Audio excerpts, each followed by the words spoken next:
कंबर खां ॾिसूं था नियाज़ हुसैन तुनियो जी ही रिपोर्ट। कंबर सेशन कोर्ट कंबर जी नई तामीर थियल बिल्डिंग जी छित जा ओचितो धमाके सां चापोड़ा करण सबबि माण्हुनि में भाॼ पइजी वई। सेशन कोर्ट कंबर जे एडमिनिस्ट्रेशन ब्रांच जी नई तामीर थियल बिल्डिंग जा अॼु सुबुह चापोड़ा ओचितो धमाके सां किरी पिया, जंहिं सबबि माण्हुनि में भाॼ पइजी वई।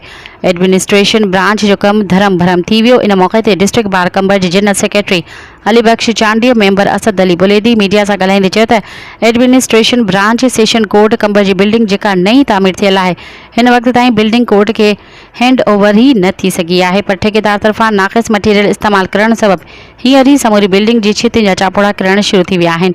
बिल्डिंग जी पीढ़ जे पलरनि में ॾार पइजी विया आहिनि। कंहिं बि वक़्तु को वॾो जानी नुक़सानु थी सघे थो, जंहिं सबबि असां परेशानी में मुब्तला थी विया आहियूं।